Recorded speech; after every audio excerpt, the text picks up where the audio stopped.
મોડાસા સહિત ગ્રામ્ય પંથકમાં ધોધમાર વરસાદ વરસી રહ્યો છે। અહીંના ગાજણ, લીંભોઈ, ઇટાડી, મહાદેવપુરા અને મેઢાસણની અંદર વરસાદના અહેવાલ મળી રહ્યા છે।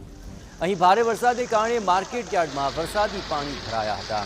આ વરસાદી પાણી ભરાતા વેપારીઓ અને ખેડૂતોને હાલાકીનો સામનો કરવો પડ્યો। માર્કેટ યાર્ડમાં વર્ષોથી પાણી ભરાવાની સમસ્યાથી હેરાનગતિ જોવા મળી હતી।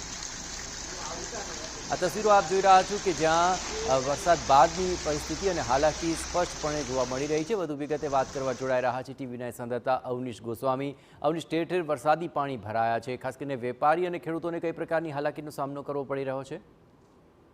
જયેશ, વાત કરવામાં આવે તો વહેલી સવારથી આજે વાતાવરણ જે છે તે વરસાદી માહોલ જામ્યો છે। જે પ્રકારે છેલ્લા 2 દિવસથી વિરામ હતો વરસાદનો અને ત્યારબાદ આજ સવારથી વરસાદી માહોલ જામવાને લઈને એક પ્રકારે રાહત અને આનંદની વાત હતી, પરંતુ જે પ્રકારે અમુક વિસ્તારમાં કહી શકાય પહેલા વરસાદમાં જ આ પ્રકારની સ્થિતિ દ્રશ્યોમાં જે જોઈ શકાય છે તે પ્રકારની જોવા મળી રહી છે કે અમુક જગ્યાએ જે પાણી ભરાઈ રહ્યા છે તેના કારણે લોકોને પરેશાની થઈ રહી છે। ખાસ કરીને મોડાસાનું માર્કેટ યાર્ડ છે, માર્કેટ યાર્ડમાં પણ વર્ષો જૂની આ સમસ્યા છે, પણ તેનું નિરાકરણ નથી આવતું। આવી જ રીતે કેટલાક રસ્તાઓ છે ત્યાં પણ પાણી ભરાઈ જતા હોય છે।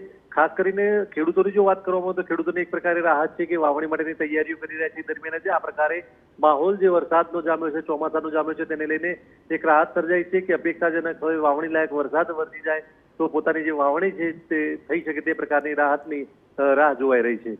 બિલકુલ, અવનીશ, તમામ ગતિવિધિઓ પર આપ નજર રાખતા રહેજો। તો સાર્વત્રિક વરસાદ બાદ હવે વાવણીની રાહ ખેડૂતો જોઈ શકે તે પ્રકારનો વરસાદ અત્યાર સુધીમાં વરસી ચૂક્યો છે। ખાસ કરીને અરવલ્લી, તેની આસપાસના વિસ્તારોમાં મોડાસા, તમામ વિસ્તારોની અંદર અત્યારે વરસાદના સમાચાર છે।